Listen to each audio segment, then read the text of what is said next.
All right, so welcome back to our collaborative sessions. We are now in Unit 3 of the course, and so I just wanted to go over some of the ideas that we've been talking about so far in the course and some of the things that we should be working on from here on out. So hopefully we will stay on the same page with what the assignments are when they're due. We will of course, talk about course content a little bit and things like that. So I think these sessions are helpful because they help to set students up for student success. And of course, if you have any questions, you can stop me throughout the meeting, or you can just simply reach out to me via faculty email and I'll be happy to answer any questions that you have. So we are now in Unit 3 of the course. And so I'm in instructor mode, and just like our session that we had in Unit 1, I do that so that I can go through the remainder of the units and talk about a few things, the things you can't see if we're not in instructor mode. So we're going to start off with our current unit, which is Unit 3. And don't forget that there I have a short Unit 3 introduction, and I talk about a few concepts that we are touching base with this week. I also provide you some videos there for some information for you to check out, and hopefully that will be helpful to you. All right, so let's click on the Unit 3 study guide. All right, so just like every other unit we've been talking about so far, we begin the study guide with the learning outcomes that we hope you will achieve by the end of Unit 3, so you can read that over in your own time. We have your reading assignments there, so you have the articles that you should be looking at. And then we have the unit lessons. And so all you have to do is simply click on either the media or read this transcript and review what is needed for the Unit 3 lesson, or lessons, I guess I should say. And then we have some suggested reading at the bottom, which you're more than welcome to check out as well. And all right, so we're going to go back to the Unit 3 area, and there you will also see your Unit 3 discussion. So in the Unit 3 discussion, we're talking about tone in this discussion. So don't forget with this discussion, you should be sharing an example. So the example can be a real life conversation. Honestly, that's what most students choose, but it could also be something else like a poem or a video clip or even a movie scene. All of those things that could be helpful in explaining tone. So in your discussion, you're going to include how you are able to recognize tone, and of course, you're going to comment on your fellow classmates' responses as well. All right, so we're going to close that out and go back into Unit 3. Now, I know I touched on this in the Unit 1 collaborative session. I want to go back over it here. Don't forget that for the Unit 3 assignment, you are doing a presentation critique, basically. So in Unit 2, we practice identifying strengths and areas for improvement on a designated oral presentation. And we're really going to switch gears a little bit for Unit 3. So in Unit 3, we're going to view a speech, and the speech again is of your own choosing. I know I talked about that in Unit 1. A great place to look for speeches, especially if you're looking for a famous speech or something along those lines, would be to simply go to youtube.com. You can pull up TED Talks, you can pull up famous historical speeches, really anything of your choosing. So find a speech that you'd like to analyze, and from here you're going to complete the presentation analysis critique template. So how do you access that template? Simply by clicking here.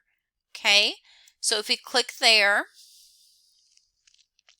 then you've got the critique template that you need to complete for this assignment. So for initial attention, you're going to talk about what the speaker used as an intention getter, or maybe they didn't use one at all. Discuss that. You're going to talk about the thesis statement, how the speaker created relevance to the audience. Then you're going to go into the section 2, which is support, the body of the speech and so forth. So for each one of these prompts, you're going to go into great detail and talk about the presentation that you viewed, how they use speech design, because we have talked about speech design so far, and really go into detail. You don't want to just say, good job, they did a great job with this here. You're going to lose points for that. You need detail. What did they use for the attention getter? Did they start off with a story? How did that work? If they didn't do anything at all, then you want to discuss that. You want to discuss the fact that they did not provide an attention getter when they should have, and how that maybe even affected the speech. All right. And so we'll talk about that again in a minute. And that's it for Unit 3. And so I just want to continue to talk about some of the future units as well, because we do 3 collaborative sessions a term. So we talked in Unit 1 about what was to come. So we're talking in Unit 3 about what's to come. And then when we get closer to the end, we'll talk about the final assignments as well. All right, so that's Unit 3. Now, what we're going to be working on for the future. Unit 4, I have your Unit 4 introduction here, and you can review this video I created for you on different kinds of orders for the speeches, just lots of things that I cover about public speaking there. You have your study guide, you have your discussion board assignment, and you have your Unit 4 speech. So for the Unit 4 speech, you're doing an informative speech.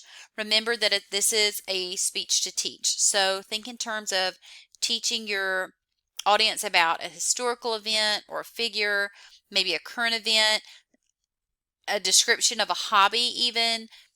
I think before I used the example of how to play chess, but there's so many things you could talk about there. It might be how to blow glass, or how to do woodworking, or any kind of thing like that is your hobby. How to knit, I don't know. But anyway, just make sure that you are doing a speech to teach of sorts. So teach about something, how to do something, how to make something, about a historical event, a current event, anything along those lines. All right, and then we have Unit 5. And again, you have the Unit 5 introduction.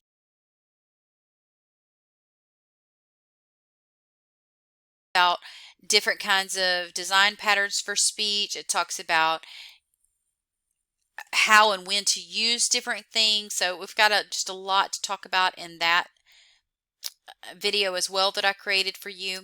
You'll have your Unit 5 study guide, your Unit 5 discussion board, your Unit 5 homework. So as a reminder for your Unit 5 homework, excuse me. So you can simply click on the Unit 5 homework link. I'm going to open it in a different tab. And you can, because I know a lot of people ask about how to create the blog entry. So you would literally just click on the Unit 5 homework, and I'm going to open it in a new tab just so we don't lose where we're at. And you're going to create blog entry. So you'll put a title here, you'll type out your information here. Obviously, I'm just typing something, and you'll click post entry. And that is your blog entry. I'm going to click cancel because obviously I don't want to enter anything in, but your prompts, your assignment directions are all right here. Click create blog entry, put the blog entry there, and post. Easy as that. All right, I'm going to close that. And then you have your Unit 5 mini project. And remember, I talked about how this would go in the Unit 1 session. Basically, you've been asked by an employer, and we're calling it ABC Inc., to host a meeting on the use of social media web pages and applications or apps. And your employer has given you detailed information for the meeting. So you're just following these prompts in the scenario to really know what to write about in this paper. So your meeting will cover various social media websites such as Facebook, Instagram, Snapchat. You will have 20 attendees, all of whom will be remote and will have access to a computer with reliable internet connection. You will also have a computer with reliable internet connection. So that's what you need to know for the meeting. So for the mini project, with all those things in mind, you're going to create a plan for the meeting. You're going to explain various points that are listed right here. So you're going to talk about the platform you would choose to host this meeting.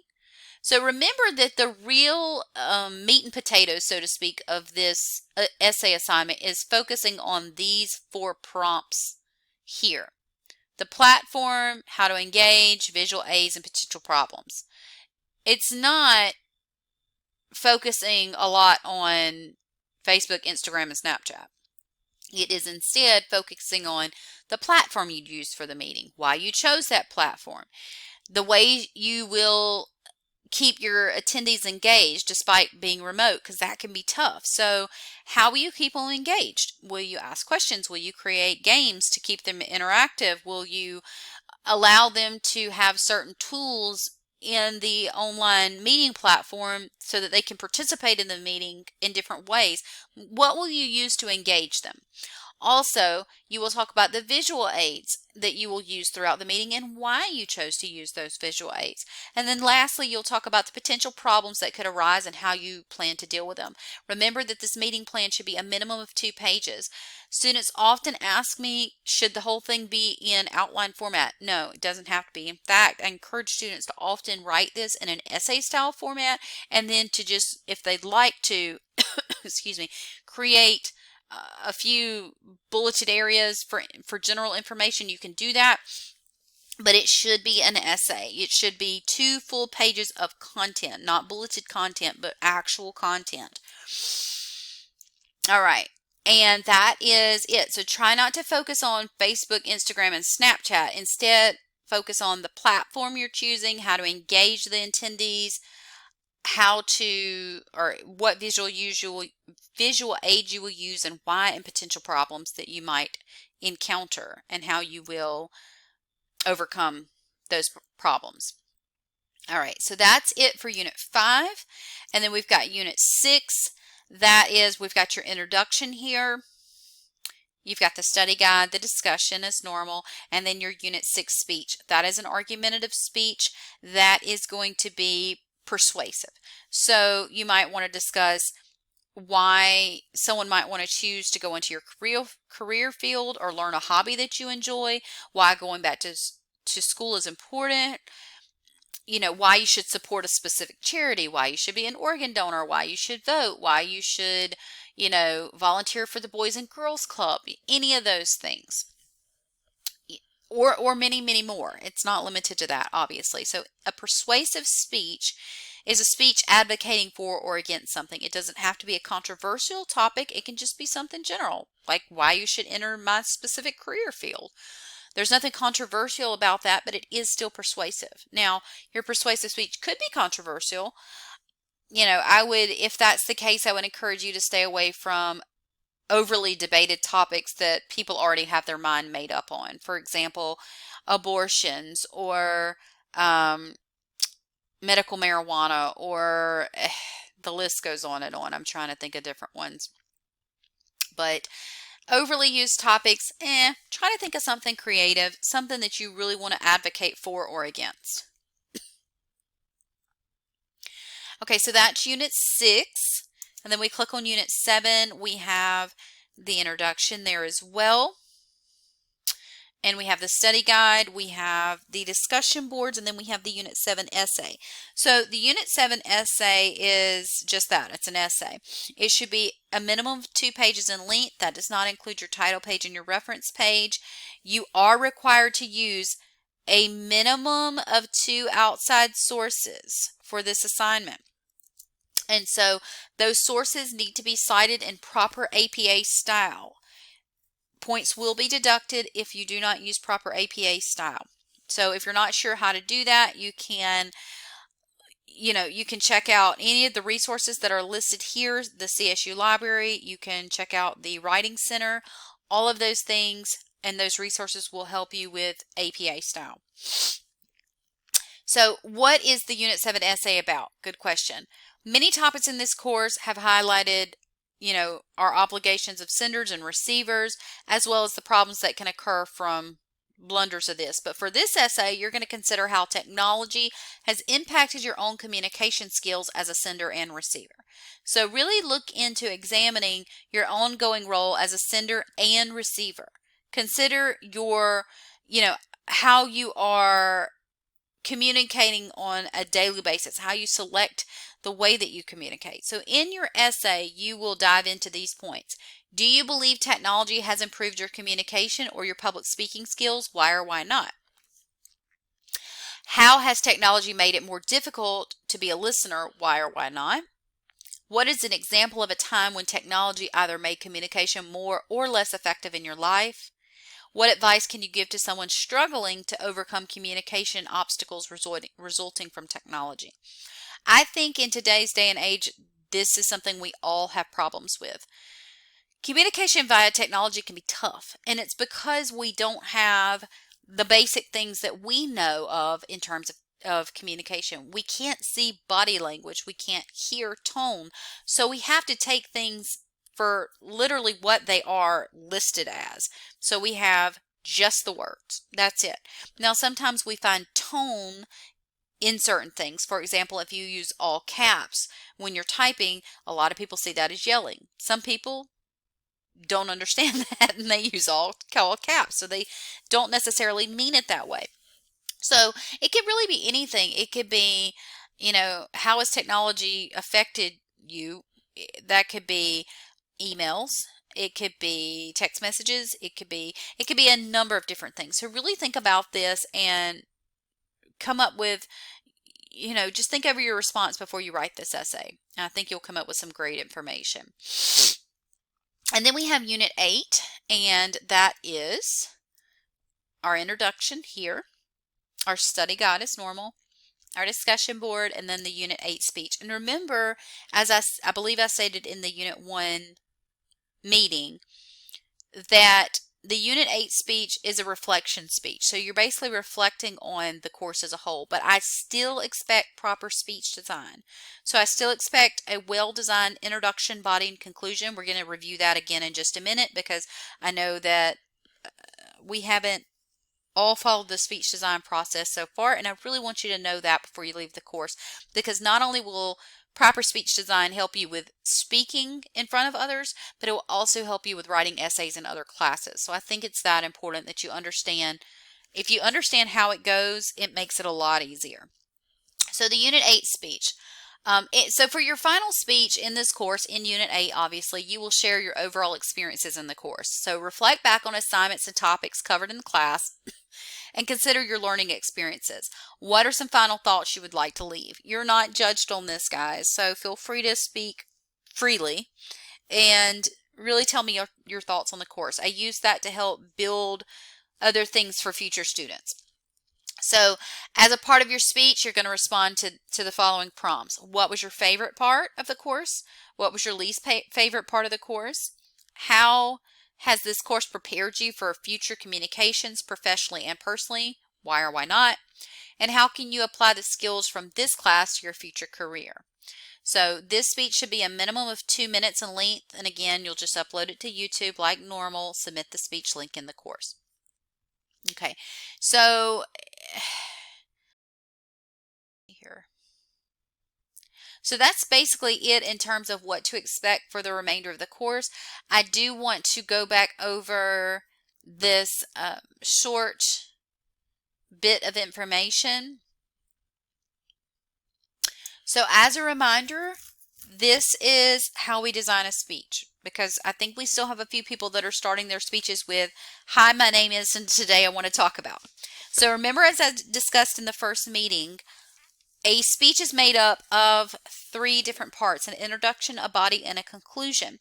Now, that sounds simple enough, but it can be hard to come up with what is actually expected in an introduction, what's expected in the body of the speech, and what's expected in the conclusion, or at least a well-designed for each one. So an introduction should be, as a reminder, the introduction should be made up of 2 things: an attention grabber and a preview of main points. So the attention grabber is usually a story, quote, question, fact, or statistic. Those are great ways to open a speech. Okay, so if you want to start off a speech, let's say a persuasive speech on why we shouldn't text and drive, you might want to consider starting off with a story about an incident that happened about someone who was texting and driving. Or you might want to start off with a quote about how, life is short, or something along those lines. You could start off with a question. You could start off with, so how many times have you caught yourself looking down at your phone while you were driving and and looked up and didn't realize that there was a car ahead of you and you had to slam on the brakes. I don't know, something along those lines. So there's so many ways. Facts or statistics would be a great way to open that speech. You could provide the statistics for the amount of accidents that happen every year caused by distracted driving. That's a great way to open the speech. If you start off with, "Hi, my name is, and today I want to talk about," people are going to lose interest in your speech from the get-go. We want to grab attention from the get-go, because when we do that, we hold attention through the duration of the speech. So start off with a story, quote, question, fact, or statistic. That's a great attention grabber. After that, you're going to preview your main points. That's why today I want to talk about the dangers of distracted driving and how to make sure that you are not a distracted driver. Then you will take those main points and you will dissect them in the body of the speech. You will talk about, distracted driving and how to prevent distractions while driving. And then lastly, you have your conclusion. So you're going to have your signpost. Remember, we talked about this. A good signpost is in conclusion, finally, lastly, to conclude, to sum things up. It just basically lets the listener know where you're at in your speech and that you're going to be finishing up very soon. Then you're going to restate your main points. That's why today we talked about what distracted driving is and how to prevent distracted driving in your own life. Then you're going to end with a memorable statement. And as I've said before, this is just like an attention grabber. It's just at the end of your speech. That a great memorable statement is same thing. It is a story, quote, question, fact, or statistic. Obviously, it's not the same one you used for your attention grabber. It's a different something, but it still follows the same guidelines. So hopefully that helps you to have a quick reminder about speech design.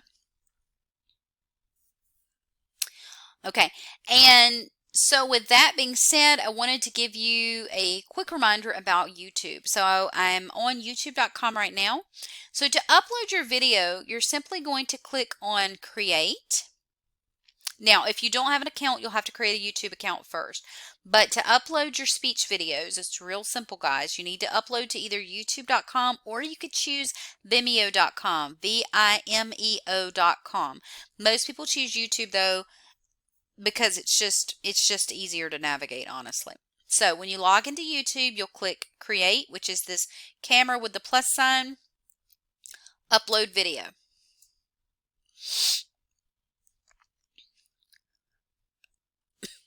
Okay, so I am going to select files. I'm not going to complete the file download just because I don't want to upload this file again because I think it's a duplicate, but you'll click the file that you want to upload from your computer. You can type a description if you want to, and then let's see here.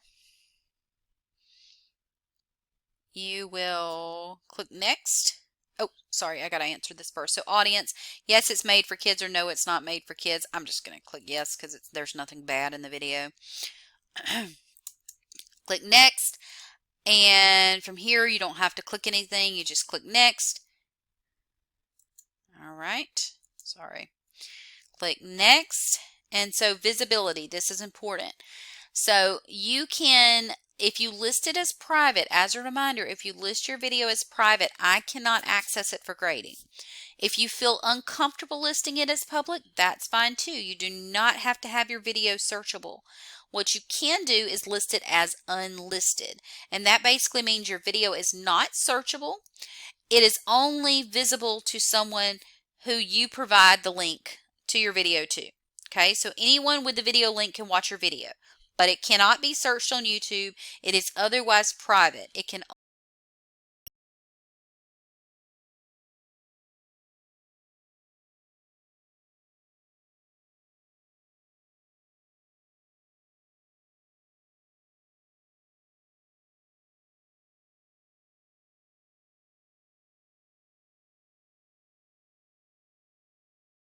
copy the video link, and this is the video link you would submit in the course. So I would click this, okay, and I would click Save, and that's going to publish your video. Now, I don't want to do that because I don't want to re-upload this video, so I'm just going to exit out of it, actually.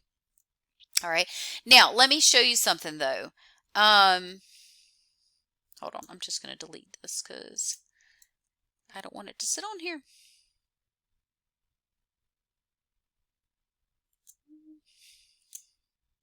All right.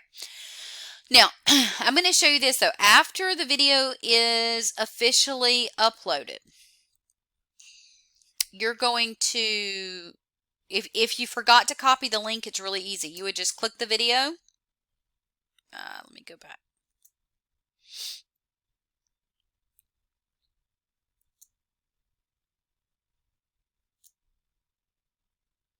You could just click the video and you can you can copy the link again there. So it's no big deal. Okay. And it's as simple as that. When you copy this link, or you can highlight it and copy it if you'd rather do it that way, you'll just submit that link in the course and that's it. So super simple. All right, guys, I think that's about it. Don't forget that to keep up with grades, you just click on the grades area of the course. You'll see all your grades listed there. Don't forget that every assignment has feedback. Speeches have at least a full Word document page of feedback attached. So please make sure you are reviewing that. The feedback is not all negative. A lot of it's positive. So I would like you to see all the feedback. So make sure that you're reading that and that you are making improvements based on that feedback for each future speaking assignment.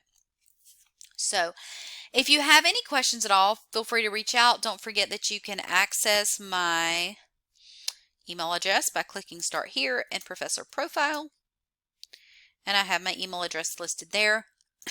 I always answer emails within 24 hours. Usually it's a lot sooner than that. So I am extremely responsive to any questions that you might have. Otherwise, please reach out if you have any questions, and thank you for attending the meeting. If you're watching the recorded version, that's perfectly fine too. Thanks so much.